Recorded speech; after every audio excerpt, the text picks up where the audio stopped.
Pertemuan pada hari ini kita akan memasuki bab baru, yaitu sistem perkembangbiakan tumbuhan dan hewan. Sistem perkembangbiakan tumbuhan dan hewan. Perkembangbiakan pada tumbuhan terdiri atas dua, yaitu yang pertama perkembangbiakan generatif dan perkembangbiakan vegetatif. Perkembangan vegetatif ini ialah perkembangbiakan secara tidak kawin, dan biasanya perkembangbiakan pada secara vegetatif ini terbagi dua, yaitu secara alami dan juga buatan. Sedangkan perkembangbiakan generatif yaitu perkembangbiakan secara kawin, dan pada perkembangbiakan generatif ini sering disebut sebagai penyerbukan. Perkembangan biakan generatif atau secara kawin. Alat perkembangbiakan pada tumbuhan ialah bunga. Biasanya pada bunga, alat kelamin jantan sering disebut sebagai benang sari, sedangkan alat kelamin betina sering disebut sebagai putik. Dan biasanya di dalam benang sari ini terdapat sebuah serbuk sari yang merupakan sel kelamin jantan. Dan bagian bunga, bisa kita lihat pada gambar tersebut. Ini adalah bagian-bagian bunga di mana terdapat tangkai bunga, dasar bunga, kelopak bunga, mahkota bunga, benang sari, dan juga putik. Penyerbukan. Penyerbukan ini biasanya jatuh di serbuk sari yang terdapat di atas kepala putik. Dan biasanya serbuk sari ini masuk melalui tangkai putik, lalu ke bakal buah, dan serta ke bakal biji. Dan di bakal bijilah ini berisi sel kelamin betina atau sel telur, sehingga terjadinya lah pembuahan. Setelah terjadinya pembuahan, tumbuhlah buah dan biji, dan baru tumbuh sebagai tumbuhan yang baru. Macam-macam penyerbukan. Ada penyerbukan sendiri atau autogami, di mana penyerbukan sendiri ini jatuhnya serbuk sari ke kepala putik bunga itu sendiri.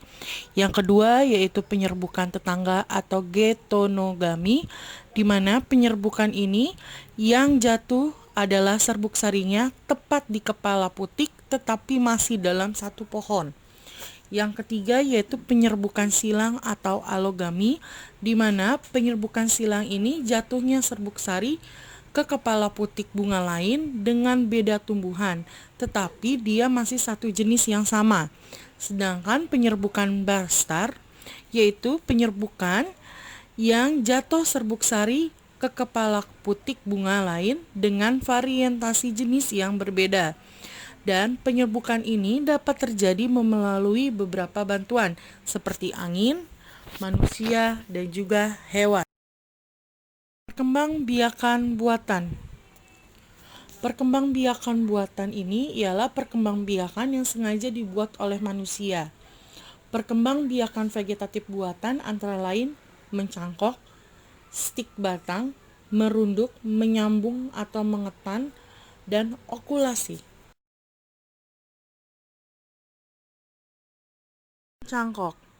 Mencangkok yaitu di mana kita mengupas kulit batang kambium secara melingkar hingga bersih.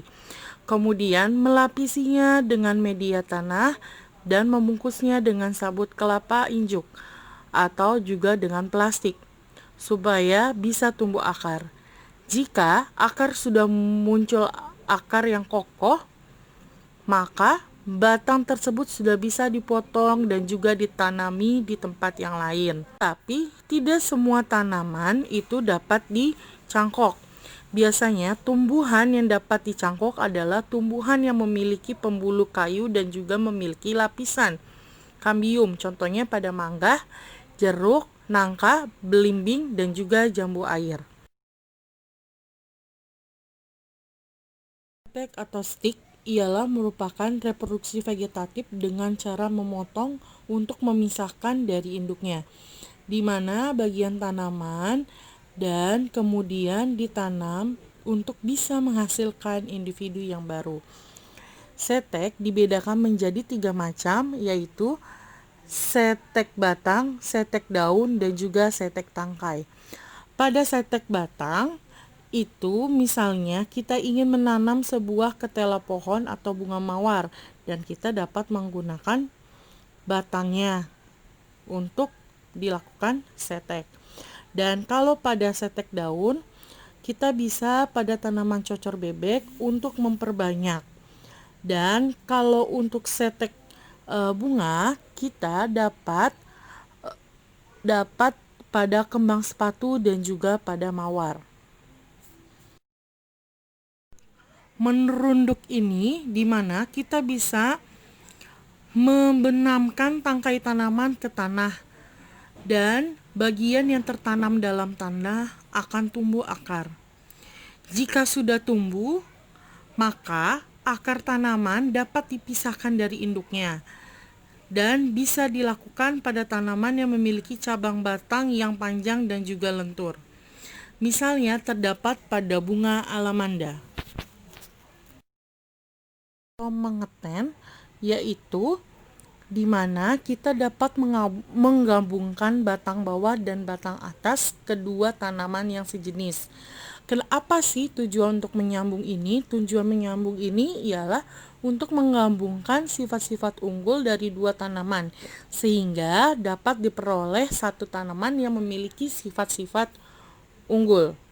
Contoh tumbuhan yang bisa disambung yaitu ialah tumbuhan yang sekeluarga, misalnya tomat dengan terong, singkong karet dengan singkong biasa.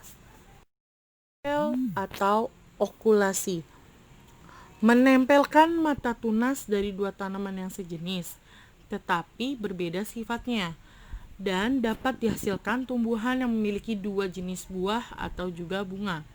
Tetapi pada dasarnya tujuan okulasi atau menempel ini sama dengan tujuan mengeten atau menyambung, yaitu untuk menggabungkan sifat-sifat unggul dari dua tanaman sehingga diperoleh satu tanaman yang memiliki gabungan sifat yang sangat unggul.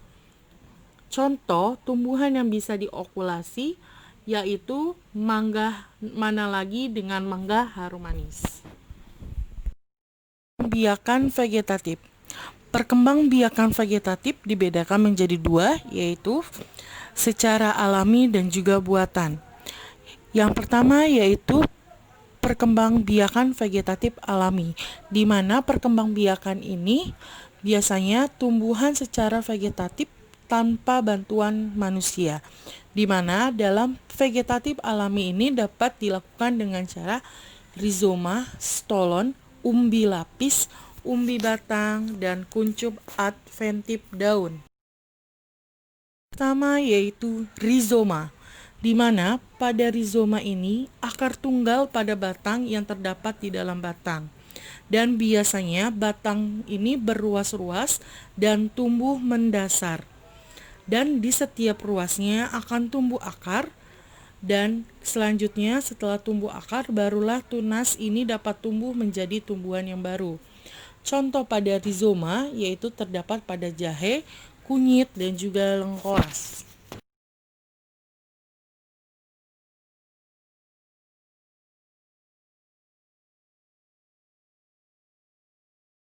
Itu umbi lapis. Umbi lapis memiliki lapisan yang berlapis-lapis. Dan bagian yang berlapis inilah yang merupakan tunas, di mana tunas ini dapat membesar dan juga dapat terbentuknya siung. Dan siung ini bisa tumbuh menjadi tumbuhan baru. Dan contoh pada umbi lapis yaitu terdapat pada bawang merah, bawang putih, dan juga bunga lili. Yang keempat yaitu umbi batang. Umbi batang ialah yang terdapat pada batang, yang biasanya terdapat di mata tunas, di mana mata tunas ini dapat tumbuh menjadi tumbuhan yang baru. Dan umbi batang contohnya itu terdapat pada kentang dan ketela rambat. Adventif daun, di mana dia merupakan bagian tepi daun yang terdapat sel yang selalu membelah. Jadi dia merupakan kuncup daun yang akan selalu membelah. Dan di bagian daun ini dia membentuk kuncup. Dan di dalam kuncup juga terdapat tepi daun yang sering disebut sebagai kuncup adventif daun atau tunas luar pada tepi daun. Dan kuncup adventif daun ini dapat kalian temui di tanaman cocor bebek. Bahan atau fertilisasi, di mana fertilisasi ini memiliki inti vegetatif dan inti generatif, di mana serbuk sari dapat melekat pada kepala putik atau stigma yang berasal dari tumbuhan yang sejenis. Kemudian serbuk sari dapat menyerap air dan juga berkecambah membentuk bulu serbuk sari. Bulu serbuk sari inilah yang akan membelah menjadi dua. Terdapat dua inti sel generatif yang akan berkembang menjadi dua inti sel sperma dan juga satu inti vegetatif sebagai serbuk sari yang berperan menjadi penuntun gerak tumbuh bulu serbuk sari ke bakal biji. Dan satu sel sperma akan membuahi inti sel telur atau ovum membentuk zigot atau calon individu baru. Dan satu sel sperma ini juga akan membuahi inti sel telur dan inti kandungan lembaga sekunder untuk membentuk endosperma atau cadangan makanan. Dan pada proses inilah akan terjadi dua kali pembuahan yang sering disebut dengan pembuahan ganda. Penyebaran biji. Penyebaran biji ini merupakan pergerakan biji atau benih tumbuhan dari tumbuhan induknya sendiri. Dan biasanya ini pergerakan tumbuhan ini sangat membutuhkan vektor penyebaran untuk bisa memindahkan bijinya secara biotik maupun abiotik. Dan dapat tersebar secara individual maupun dalam jumlah sebanyak sekaligus.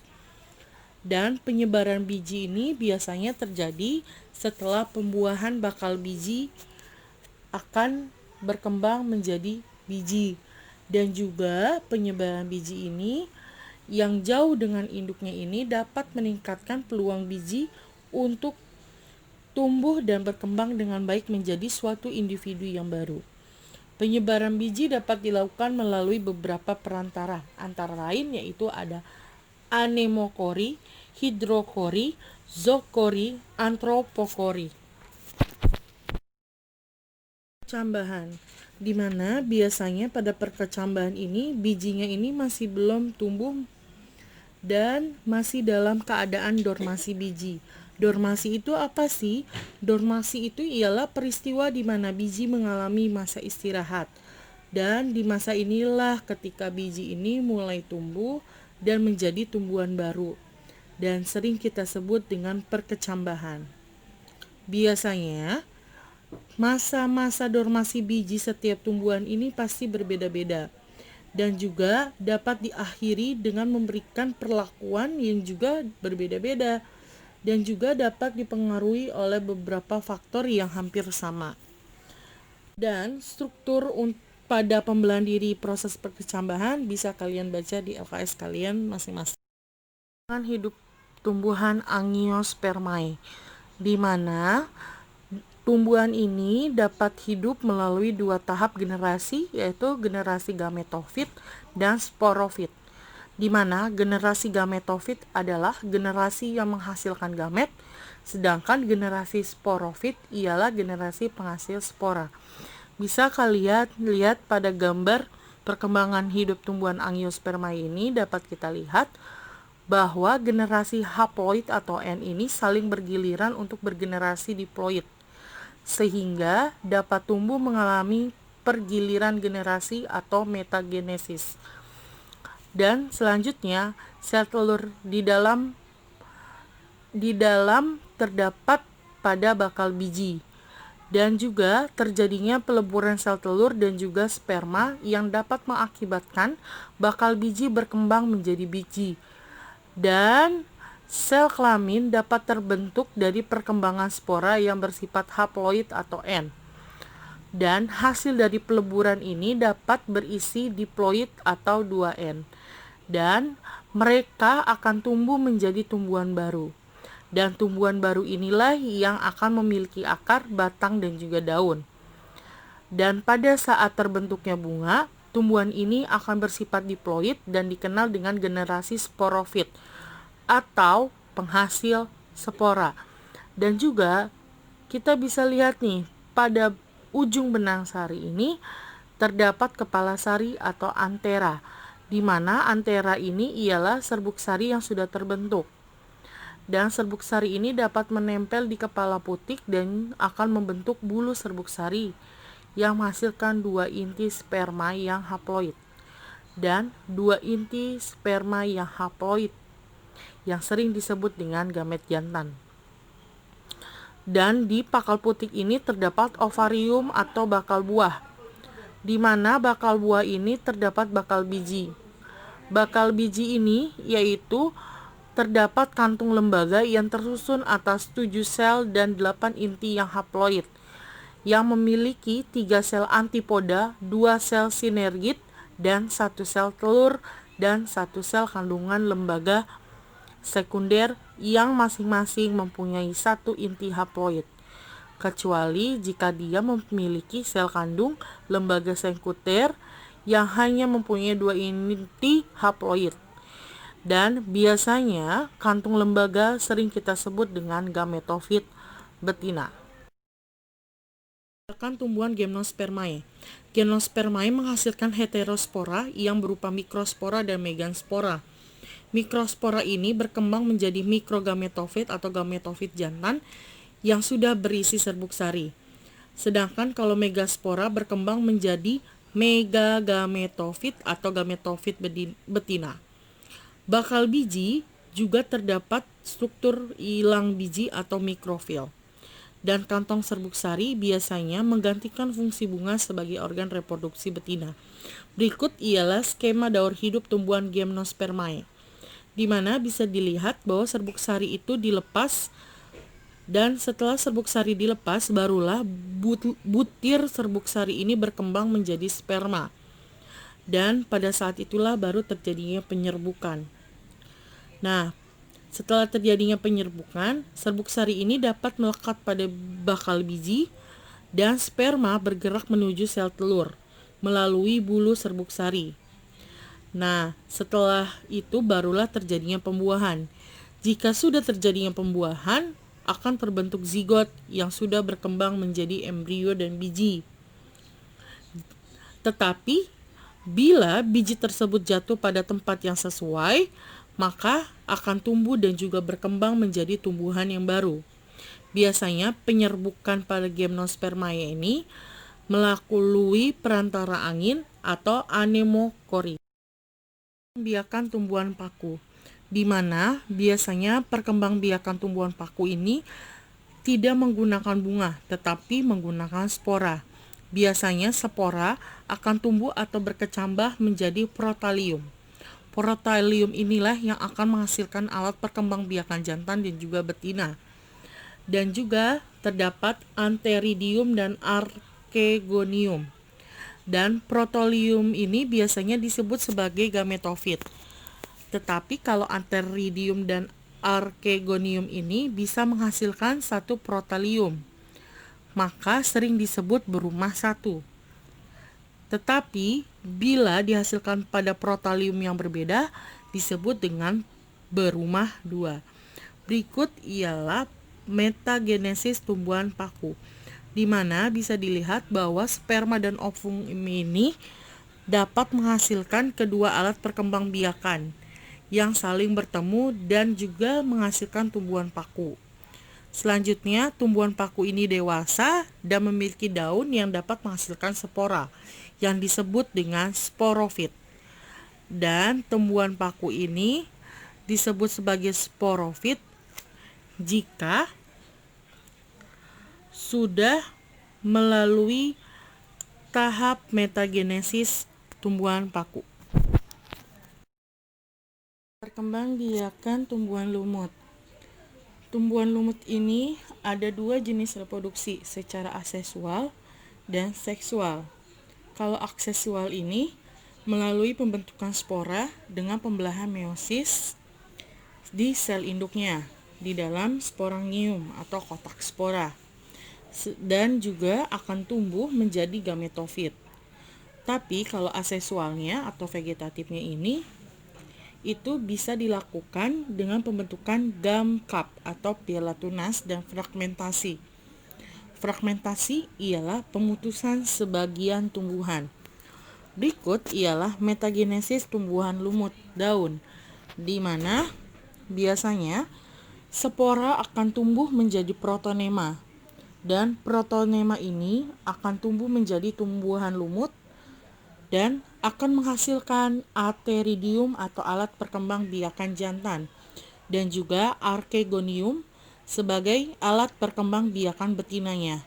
Lalu, kedua organ dapat berada dalam satu tumbuhan atau berumah satu dan juga berada pada tumbuhan yang berbeda atau berumah dua. Dan ateridiumnya ini akan menghasilkan sperma dan archegonium ini akan menghasilkan ovum. Dan lumut sering disebut sebagai gametofit atau bersifat haploid atau tumbuhan penghasil gamet. Bagi perkembangbiakan pada tumbuhan, ada beberapa teknologi yang menggunakan perkembangbiakan pada tumbuhan.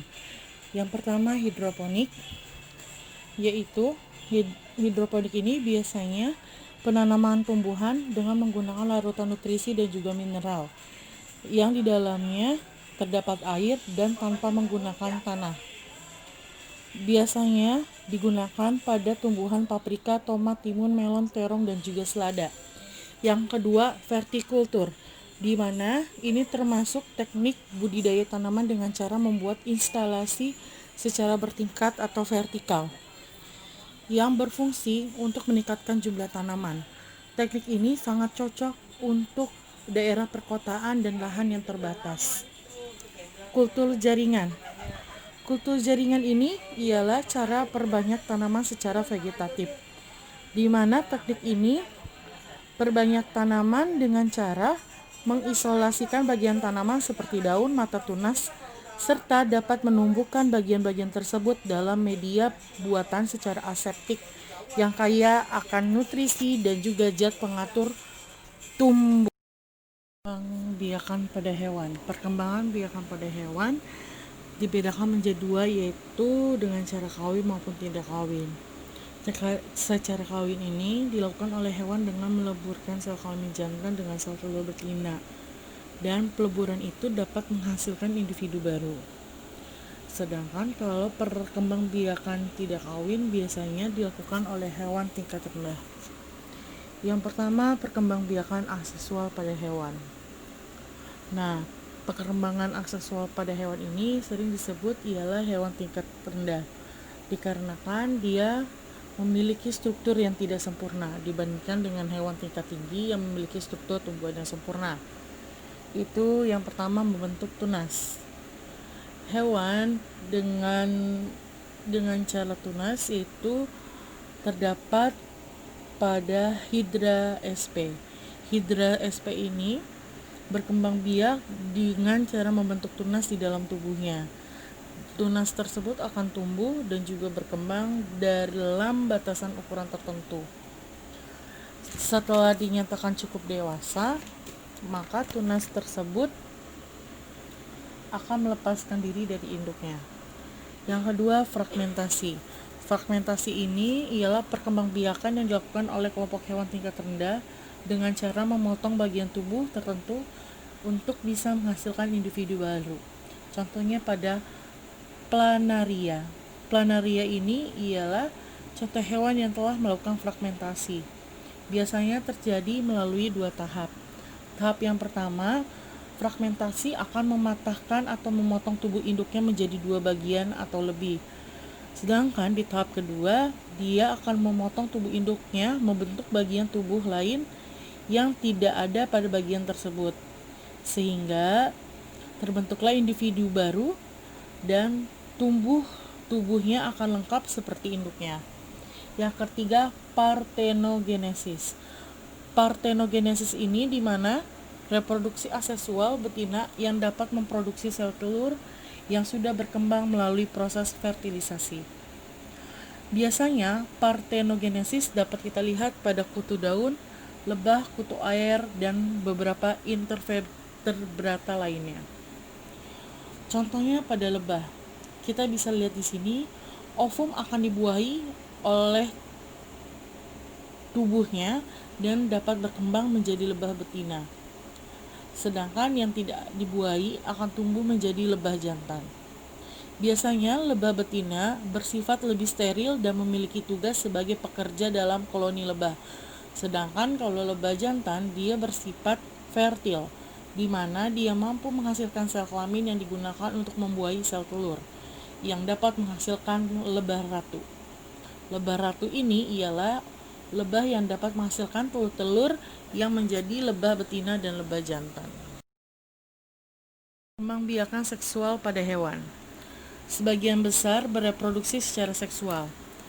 Seksual ini terjadi melalui proses perkawinan antar hewan jantan dan hewan betina.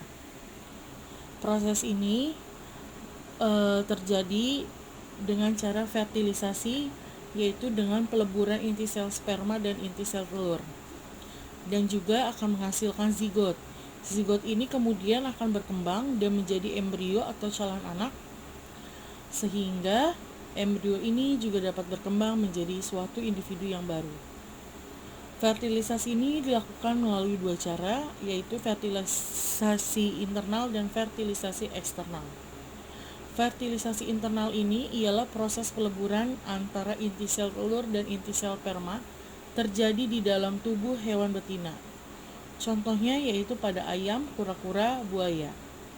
Sedangkan kalau fertilisasi eksternal terjadi dengan proses peleburan antara sel telur dan sel sperma di luar tubuh hewan betina. Contohnya pada lingkungan perairan, misalnya terdapat pada ikan. Reproduksi seksual pada hewan yang menghasilkan telur, anak, serta ada pula hewan yang dapat bertelur dan juga beranak. Dan berdasarkan perkembangannya, hewan yang bereproduksi secara seksual dibagi menjadi 3 jenis, yaitu hewan vivipar, ovivivar, dan ovovivivar. Hewan vivipar. Hewan vivipar sering disebut dengan hewan beranak. Dia ini adalah hewan yang memiliki embrio yang berkembang di dalam rahim induk betina dan akan dilahirkan pada saat umurnya sudah mencukupi, dan dapat memperoleh nutrisi melalui perantara plasenta. Contoh hewan vivipar yaitu seperti kucing, gajah, badak, dan juga kerbau. Selanjutnya hewan ovipar. Hewan ovipar ialah hewan yang bertelur. Biasanya hewan ini embrionya berkembang di dalam telur, dan kemudian telur akan dikeluarkan dari dalam tubuh dan dilindungi oleh cangkang. Embrio ini akan memperoleh makanan dari cadangan makanan yang terdapat di dalam telur tersebut. Biasanya hewan ovipar akan mengerami telurnya hingga menetas. Contohnya terdapat pada ayam dan juga merpati. Yang selanjutnya yaitu hewan ovovivipar, di mana hewan ovovivipar ini ialah hewan yang bertelur dan juga melahirkan. Biasanya hewan ini tergolong ovovivipar karena dia dapat berkembang di dalam telur, tetapi embrionya tidak dikeluarkan dalam bentuk telur, seperti pada hewan ovipar. Biasanya telur ini berada di dalam tubuh induk betina setelah umur embrio ini sudah cukup untuk dilahirkan, dan dapat menetas di dalam tubuh induk, dan kemudian anaknya ini dapat dilahirkan. Contohnya terdapat pada kadal dan ular.